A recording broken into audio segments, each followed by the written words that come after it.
We deal in paint, pigment, light and shadow, realism, surrealism, impressionism, and ghost stories. An interest in the oddball, a predilection toward the bizarre.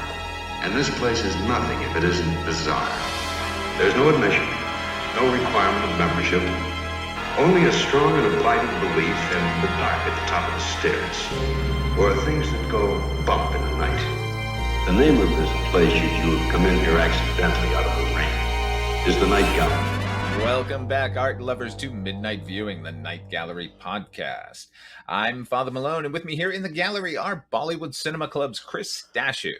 When I was cutting my birthday cake when I was 4 years old, I cut my finger. Mom. And the life and times of Captain Barney Miller's Mr. Mike White. I'm going to go to another planet where there are people just as Oh, as man. I am. All right. Or beautiful, depending on who you are. It's all in the eye of the beholder.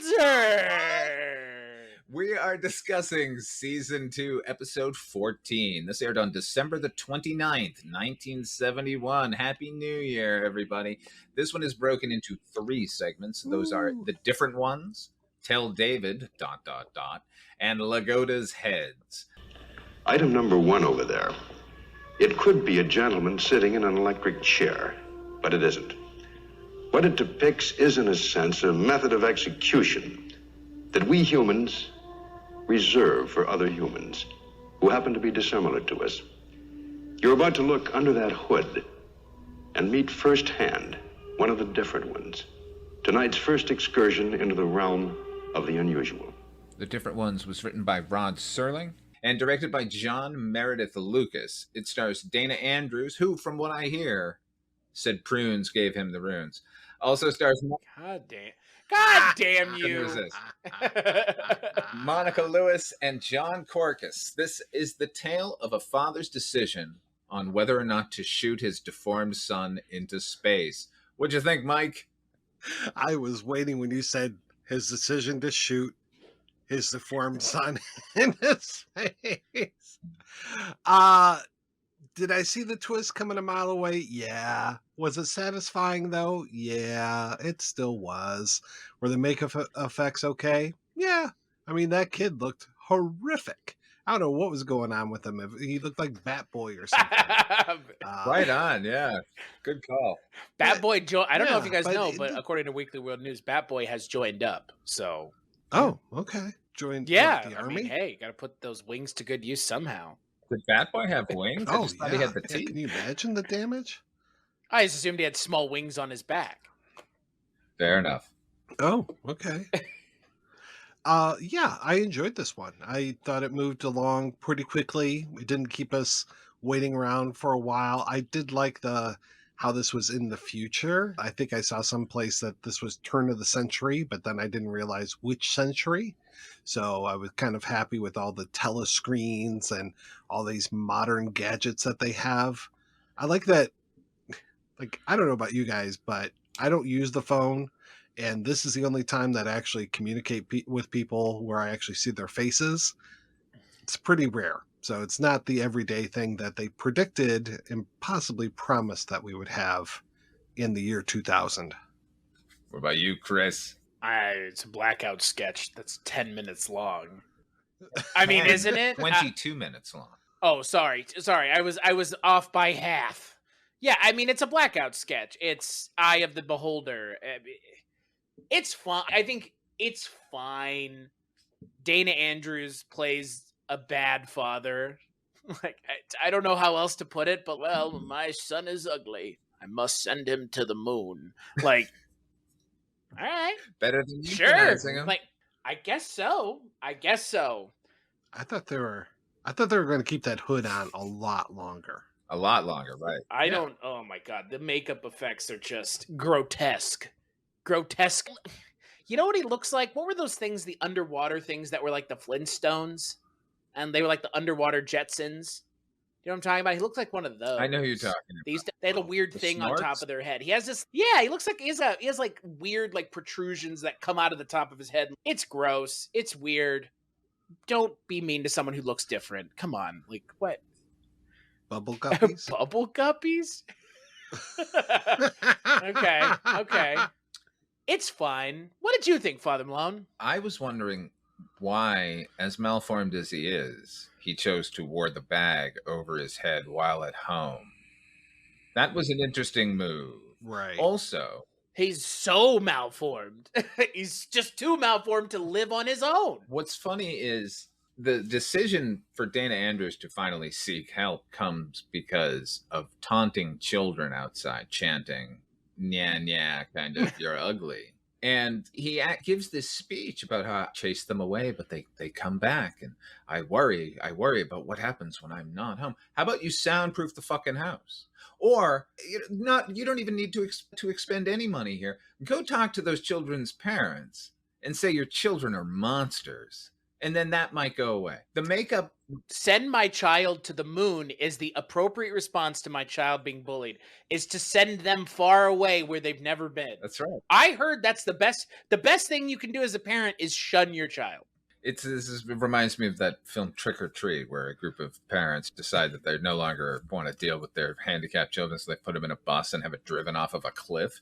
It's kind of the same thing here. The makeup, I like the makeup. I think it's really, this is 1971 on a television show that we know the budgets, we know their schedules. So I thought the makeup was actually pretty effective, and then they recreated the makeup a lot at the end with the different characters, which I thought was really effective. However, at the same time, it kept reminding me of Lee Bowery.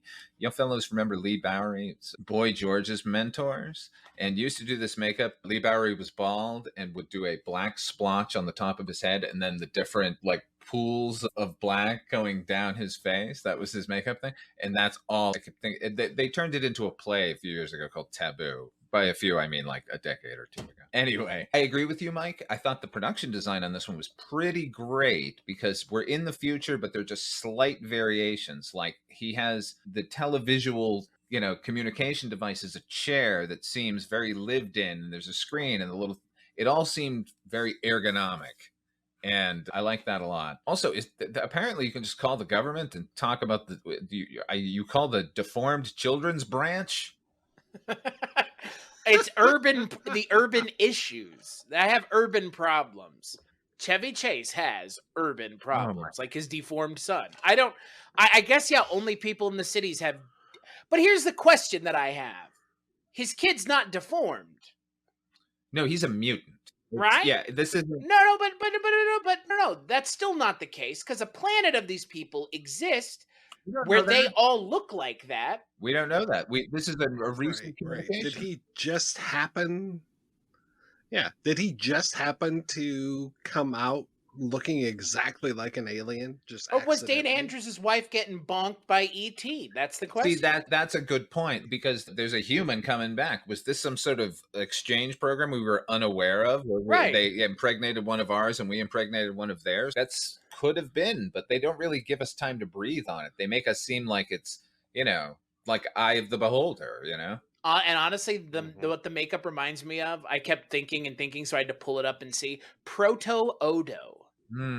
From Star Trek Deep Space Nine. I mean, if you have the thing that's on top of his head actually just cover his face in that weird scar tissue, then it would look like Odo, because they do the thing with his nose where they kind of smooth the nose into the face. So, I think the makeup's good. The makeup's not my issue with this. It's just are you thinking anyone's going to be surprised by the twist? That's my question. It's just a weird story to tell if you're not going to just remake Eye of the Beholder. It's a weird story to tell in that it isn't just this. It's the story of this father and son, and they don't understand why this kid is such a weirdo. And then we find out there are aliens involved. There's this government bureaucracy part of it, and this moral decision of this father. Well, I guess I'll have to kill him. Oh, wait, there's a chance I can shoot him into space? Well, let's do that instead, because my initial decision was your decision, government. Let's end his life. And end his life for what reason? By the way, he seemed like an asshole, the kid. Seemed like a whining prick, and I did not like him. They could have spent some of these 22 minutes. By the way, 22 minutes? Yes, but it's padded out with 9 minutes of footage from NASA and Silent Running Thank you. and Fahrenheit 451. Thank you. Once the They journey must have paid begins, so much money for that stuff. the NASA footage is interminable. It's beautiful. I loved watching it. Not going to complain ultimately, but you know that for no good reason. They're a show that prides itself on having little segments that can just fill in gaps. They've padded this out with stock footage. It was very unusual. They paid a lot for it. I guarantee you that. I mean, it's like they showed all of it. Like, all they paid for, they showed all of it. There's so much of it. Like, you don't need to establish 8 times over what's going on. We get it. We get it. I mean, I'm with you. It looks really nice, which I appreciate, but to what end is always my question. Well, they're trying to set mood. No. Yeah. They're padding it. They are setting mood remarkably. The music and the visuals kind of hold up, but at the same time, we know what you're doing. Don't do that. Now, gentlemen. Right. All they had to do was just play the sound of the engines roaring and Dean Andrews looking up. And that was beautiful, right? It honestly stands out more because they show the footage and you know it's just stock footage. Like, even in 71, it's not like someone's like, oh, they filmed that. It's like, that's NASA. Like, yeah, they didn't do anything to disguise it. There was no like cross-cutting or like dissolving or whatever. It's just like, here's one whole scene that we got from NASA. Here's another whole scene we got from NASA. Now, gentlemen, all this season I've been trying to highlight some of the Night Gallery family in front of and behind the scenes. In this case, it's in front of, or auditory anyway. This is a sound when our lead character finally returns to his homeworld that he didn't realize it was his homeworld to begin with. We hear this. It's a synthesizer sweep plugged into a guitar amp with heavy tremolo, not vibrato. That's a rookie mistake. This one was created by Oliver Nelson, who did a lot of the music on Night Gallery. And this is just some of the stock sound effects he made. It would eventually be picked up, and children of the 70s will recognize it instantly as the sound of Steve Austin's Bionic Eye. This got recycled into the $6 Million Man. They eventually had their own sound designer who did a bunch of effects on his own. The sound of the jumping evidently is a metal ruler on the side of a table. Found that out. Anyway, I don't know the name of this sound effect particularly, but we know Oliver Nelson created it, and it's lovely, and I just wanted to give it its due. You should give it a name. It's Bionic Eye at this point, which is kind of sad because it was created for a horror television series. So we should call it... It reminds me of like a radar. I'm going to call it the different one. How about that? Mm-hmm. It reminds me of like a radar pinging. Right. You know what I mean? Yeah, like it's like it's a great one. Yeah, I could see Aquaman summoning fish. Yeah, right. You could probably stick it into any genre and really get away with it. But, it was nice to hear here. Jealousy is what we normally paint green. And jealousy provides the springboard of this particular painting. It offers up the bottom line of what can happen to human beings when trust is wiped out by suspicion. At this point, it ceases to be just a kind of titillating tale of human comedy. It becomes what it is, a horror story. Our painting is called Tell David. All right, our next segment is called Tell David. This was written by Gerald Sanford, based on a short story by Penelope Wallace, and directed by, VIP here at the Night Gallery, Mr. Jeff Corey. This one stars Sandra Dee, Jenny Sullivan, Jan Chatan, and Castle Thunder makes an appearance in here, speaking of sound. This one is the story of a jealousy-prone wife and the young couple she accidentally encounters. A couple whose husband looks suspiciously like her own husband, only with a mustache. Chris, what'd you think of this one? Father Malone, I want you to keep in touch because we'll think of something. We'll have. That's what this reminded me of. This reminded me of that episode 10, segment 2 of the second season of this show, the Alex Cord episode segment. I get the story that they're telling, but they tell you what they're going to do. By the end of it, all I could think was, what am I supposed to gain from this as an audience member? Because the story plays out the way you said it would. And it's not particularly entertaining. The acting's fine. It's fine. It's not like that Alex Cord one in quality-wise. It's much better than that. But great. Yeah, the thing of characters not recognizing someone else, even though it's the actor playing the same like a different person, but it's the same actor, you have to explain that. Otherwise, the audience is going to ask whether or not all the characters in the scene are fucking crazy. Because he looks like her husband. Hard stop. Period. Because it's the same actor. He has facial hair. And yet they're just, whatever. Oh, I guess it's for the audience's benefit. I don't know. It's a poor choice that gets in the way of a, otherwise mediocre segment. I liked this. I like the idea of it. I like that she takes a wrong turn and suddenly ends up in, what was it? The distant year of 1989, I think it was. And there's only one brand of cigarettes. Baby. Oh boy. I will admit that I didn't actually realize it was the same actor playing both roles at first. So shame on me. Sandra Dee, I think this might be the first time I've actually seen Sandra Dee. I mostly know her from the song from Grease. So that was kind of nice to see why they would sing about her, because she's very pretty. Her jealousy comes very sudden and is very strong. And then I kept waiting, and please remind me if this happens or not. I kept thinking that when she finds her husband with the maid, right? I thought for sure, or the nanny, thank you. I thought for sure it'd be like, we were just rehearsing a scene from a play or something like that. Some sort of like explanation, like the ironic turn, is what I was really hoping for. But didn't get sure that. Looked like it though. And if anything, I'd be jealous of that aunt because she was really smoking hot. Yeah, dude. I also like how the aunt has the most distinct last name, and she's like something Blessington. It's like, why are you questioning this? When she tells her husband, he's like, I don't believe any of this. It's like, okay, fine. Well, what's funny is she makes no effort to change the future here, right? She just she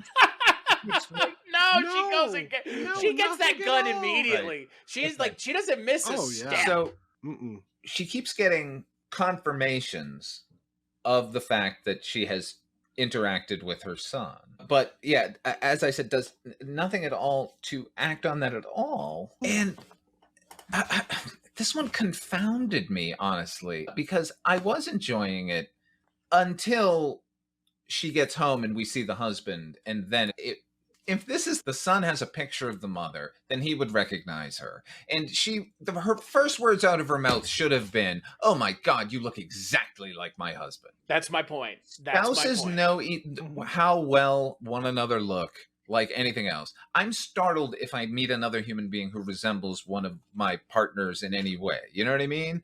So to have someone who is so obviously him is absurd. I liked his GPS machine. Hey, look at that for prescience. That was kind of cool.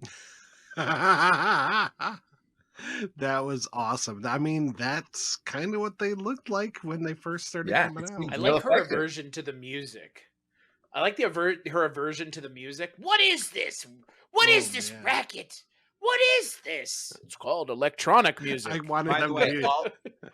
wanted him to say Aphex Twin. Your kids will get it. Your kids will get it. All of David's equipment, by the way, looked as impressive and just as scientifically sound as anything found on Ghost Adventures. Burn. Hey-o. In fact, no, I take it back. This stuff actually looks good. Double. I got a cut on my hand. Yeah, you mentioned it at the top, Chris. Oh, look, the kid cut his hand. She's not even like doing that. She knows, he mentions that he's cut his hand, and now she's witnessing it happen and doesn't bother to intervene when his son cuts himself. Well, I just don't know what the story. I know what the story they're telling is. I just don't understand the motives behind any of it. Is this a character piece? I guess the moral is don't let jealousy overcome you because it can drive you to murder. But the jealousy that the son is describing to her is an unfounded jealousy. The jealousy she encounters is real. Like, it isn't even a moment. There's no moment where the character thinks to herself, like, well, I can change that. Like, I can get over the jealousy thing because I know it's not real now. Oh, it is real. And now I have to kill him. There's no even consideration of that. It drives me crazy. Sandra Dee, by the way, again, I'm with you, Mike, had never seen her actually on screen. Only knew her from that goddamn song. She's really beautiful. And the first note I wrote was, wow, Sandra Dee's great. Like, she's really solid in this. Even though she's given crazy directions, that she doesn't recognize the son. That, anyway. For me, one of the biggest bizarre decisions that the episode makes is they have her go back. Normally in these kinds of stories, Yeah. like they go once and it's like, oh, I was walking in the rain and then I came upon this house, and it's like, yep, and that's exactly what happens here. But then it's like, come on back for another hangout. And she does, which means she can just go Yeah. visit him, I guess, whenever she wanted to. So, like, it makes no sense why she does what she does, knowing that she can just go and visit him too at any point. Like, I mentioned that Alex Cord episode not because of the similar tone, but also the similar waste of time. Because I didn't understand there what they were going for, and I don't understand here what they're going for. Because, yeah, is this woman overcome by jealousy? Sure, but man, honestly, how we not mention the weirdest scene in this entire segment? When she comes home from her son's place and the husband is screaming at her in an old lady mask. How has no one mentioned this yet? It's like, it's upsetting and bizarre, and I guess he's making fun of her is what we're led to believe. Yeah. But it's like, it's so bizarre just initially, and then, I mean, I think all the way through it's bizarre, but what the fuck? Yeah, because they hadn't established that she was a jealous shrew, and I don't buy it because it comes out of nowhere, and that scene was so upsetting that I didn't even really make the connection that, I realized, oh, he's supposed to be being her, but then I was like, this doesn't make any sense because she hasn't exhibited any of this behavior, and then when the jealousy comes up later on, it's too far removed from it. There's not enough closeness there to be like, oh, okay, yeah, she is really jealous. Like, there should have been something there. Because, I mean, I've got friends that have or had jealous spouses, and they were freaking nuts. And it wasn't just nuts like at one time, they would be nuts all the time. But Sandra Dee seems like a very normal, well-adjusted person. And then at the end, after she ends up killing him, I'm like, okay, well, now do the next logical thing, which is I'm going to escape into the future so they can't prosecute me for my crime. But no, she just goes Why to jail. didn't she do that? It would have been too It interesting. would have made too much sense. Absolutely. I don't know, like, Because it she would've gotten narratively away would with have it. gelled. Right. And it narratively would have Right. gelled in a way that this just ends up feeling like it's just spinning its wheels. It's treading water. Like, I don't get what the point is ultimately. Look, this is 'Cause she just does exactly what they say that they're going to do. Like, what's the point the then? story's point of view is that this is fated and it's going to happen, and it's a quirk that she happened to be allowed to have an interaction with her future son and see that he's going to be okay. By the way, so she does go back that second time, and before that, when she's there the first time and she's noticing all this bizarre future equipment, and they give her the cigarettes, which on the front, by the way, say no tar, no nothing. In fact, this is good for you. And she's, this is weird. And then turns it over. She turns it over, and the date is right there. It says 1989. It's not. She doesn't have to like look at the tiny letter. It's pretty bold. When she goes back the second time, okay, we get that she's not gonna make the connection that this is her son yet. But wouldn't you be like, can you show me that machine again? How does that work? That's so weird. Can I see those cigarettes again? Hey, look at that thing. What does this do? Why is there a screen on your phone? Like, just a human being would have these questions. Also, in the future, apparently free love is a thing. Did seem that way. I get, right? Yeah. That's definitely some polyamory going on. And again, it's like, it's used in this weird spot where it's like, well, you don't get upset when your husband kisses another woman. And she's like, yeah, nobody gives a fuck. And it's like, what the fuck does this have to do with anything? Like, I get what you're driving at, but like, okay, Rod Serling, I guess that was his envisionment of the future, is just sex and GPS machines for all. And cigarettes that don't Where give you is that cancer. future? He was really Right. hoping for that one. That's the one thing I could see him Yeah. really getting behind. Yeah, it's the Pacific cigarettes Rod was really excited about. We've gotten all the other gadgets, but still none of that. I guess we've switched to vaping, I suppose. Also, there are not. And the free What is? love still isn't there. Oh no. The free love. Yeah, is there's no there. free love Yeah, here. but people talk about it more, at least. There are not enough revolver drawers in desks these days. Seems to be that there used to be every desk had a revolver in a drawer. Very convenient here. They could have by the way, they could have front loaded in when she tries to use the phone in the first scene. She's like, "Oh, I just want to call and let my husband know where I am." That was the perfect time to say, "I'm going to call my house because my husband better be there because like put in the jealousy right from the get-go. Like, were they worried that we weren't going to like her as a character? Like, it's so much better that she kills him and then kills herself in prison after she knows it can happen and does nothing to change that fact. Anyway, there was a nice focus dissolve into a solarization here Jeff Corey threw in. There were a couple of nice little camera tricks that I really appreciated here. Jeff Corey's getting more and more confident as a filmmaker here on Night Guy. It's nice to see the progression. They just need to give him a better script to direct. Right. This is a double. It's a twofer this episode, gentlemen, because this next episode also features a particular sound effect. This one, here it is. The next one takes place in a jungle, so naturally you're going to hear. Oh, and it's featured quite a bit in this. Nice. That's a kookaburra. The track is just called Kookaburra. That first made its debut in 1938 in a Tarzan serial, and then was immediately followed with appearances in Wizard of Oz, and literally everything since then taking place in a jungle. Interesting fact, of course, is that a kookaburra is a native to Australia. Where does it sit, Father Malone? It sits in the old gum tree. Merry, merry king of the bush is he. Everybody. Laugh, kookaburra, gay his life must be. Anyway. I don't understand why the kookaburra shows up everywhere but Australia. Right, the noise is so distinctive. I guess it's because it sounds like a monkey. Right. It sounds enough like a foreign animal. Is it a monkey? Is it a bird? I don't know. It sounds like it's laughing at us. It's a great jungle sound.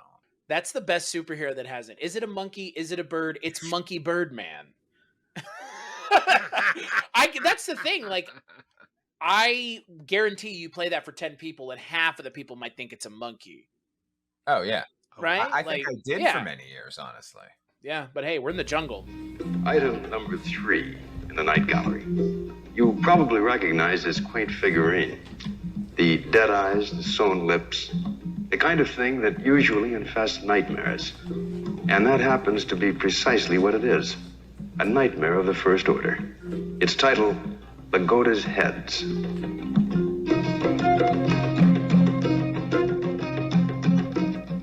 Indeed, we are in this segment called Lagoda's Heads, written by Robert Bloch, author of Psycho, Robert Bloch, from a short story by August Derleth, directed by my favorite, Jeannot Zwark. All three of them should have known better. This one stars Patrick McNee, Brock Peters, Denise Nicholas, and Tim Matheson, and a terrible mustache. It's the tale of an explorer who escorts an American in search of his brother in the darkest jungles of Africa. I was really worried at the outset on this one, guys, but I think this was a respectful presentation. As respectful a presentation as possible, while still requiring Starfleet Admiral Cartwright to speak in pidgin English while wearing a dashiki. What do you think of this one, Mike? Yeah, anything that has Brock Peters in it, I'm pretty happy with, but mostly just when he's on screen. Denise Nicholas, she looked so familiar, and then I went back and I looked at her filmography, and yeah, I've seen a bunch of stuff that she was in. I want to say she was in Uptown Saturday Night, I'm pretty sure, or yeah, Let's Do It Again, one of those of the Cosby Poitier films. But yeah, again, did I see the twist coming? Yeah, I sure did. Did I want to see more of those heads, and did I want to see them talk and do other kind of cool things? I sure did at that. Didn't really get to see that one, but at least I got to see a very young Roger E. Mosley with kind of a bad accent come in and tell them that Lagoda has died. So it was kind of neat. And then, yeah, Tim Matheson and that ridiculous mustache. I didn't even recognize him at first until I heard his voice. Otter? Yeah. But yeah, it was okay. Again, I feel like this one went on for a little too long. How long was this one? Was this another 22 minutes? It felt like it. No, this one was only 10. Right?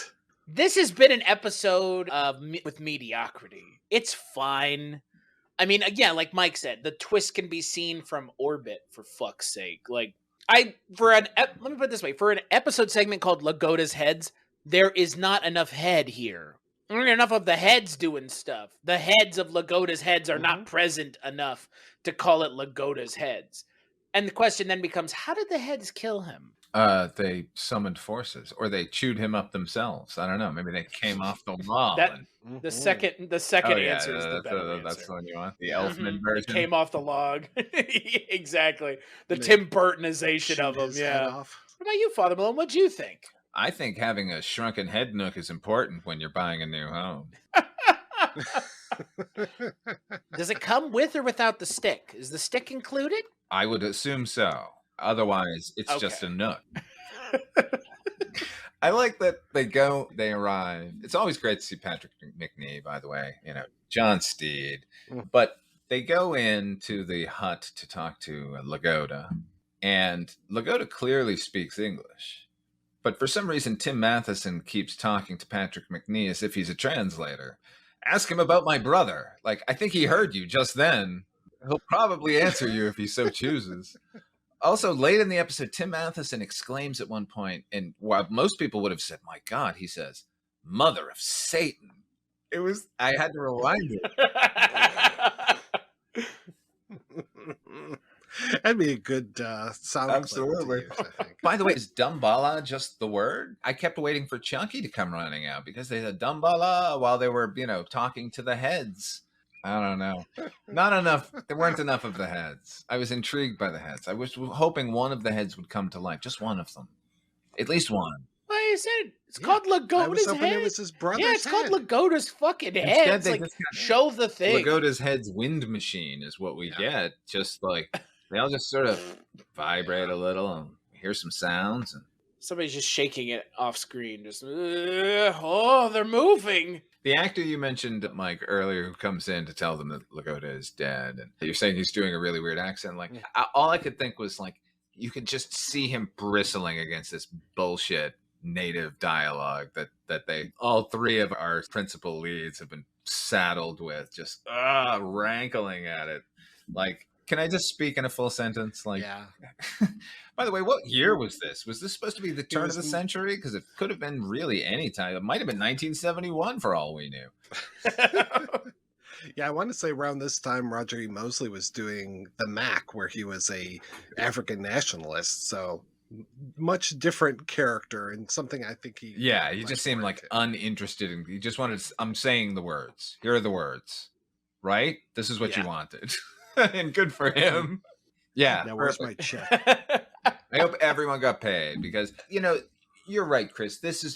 It's not terrible. It's just there. This entire episode was just kind of there, which I suppose is better than a bad episode, but still, this is an episode that began with the boy who predicted earthquakes, and we need to be shooting higher, folks. It's not enough. It's not enough that Sandra Dee is gonna die after killing her husband. It's just not. She's gonna kill herself. yeah. Don't forget, she straight up. They go, "Oh, you're gonna kill yourself." By the way, like, great, cool. Just it's the first sort of time travel plot I've ever seen, honestly, where the characters are uninterested at all in changing their fate. I know the future. Who fucking They cares? just see it, yeah, and everything's just like, well, that's weird. Like, it doesn't affect her at all. It gives the message, but the message had already been given. That was faded as well. It's like, This segment is so good. We're talking about the other segment while talking about this one. well, we're kind of wrapping This segment up. is such a nothing burger. Like, August Derleth's stories are varied. Father Malone, you know that because I know you've looked into his. I mean, it's varied stuff, right? Like, but it's a lot of horror or horror adjacent. Whatever this is, not that. Well, it's supposed to be a supernatural tale, but we don't see anything happen at all.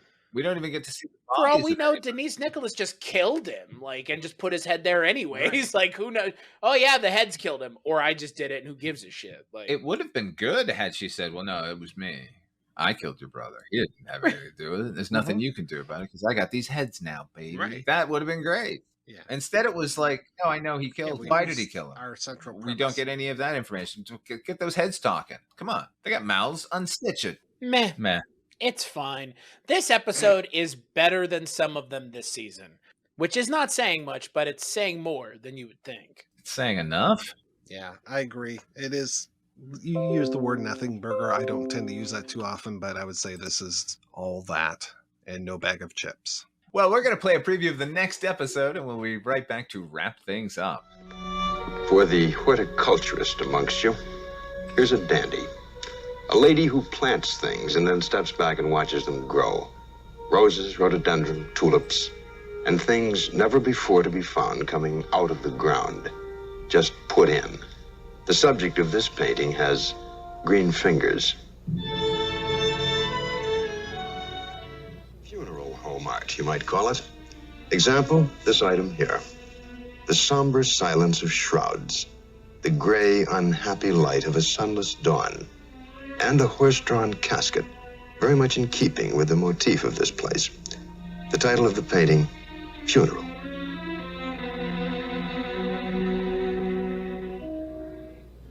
We don't ask you to believe this particular painting, Death's Head hovering over a jukebox, but it does point out the all-inclusive quality of the occult. Phantom specters can be found not only in haunted houses, but in places you'd least expect to find them. Places like this. Our painting is called The Tune in Dan's Cafe. That's right. On the next Midnight Viewing, we'll be taking a look at Season 2, Episode 15. That's broken into 3 segments. Green Fingers, The Funeral, The Tune in Dan's Cafe. Until then, where can people find you, Chris Dashu?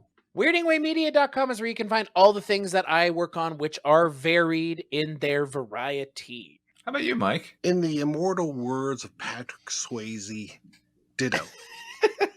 I third that. All right now, ladies and gentlemen, until then, we'll see you in the next episode. Thank you all for joining us here at Midnight Viewing. The gallery is now closed.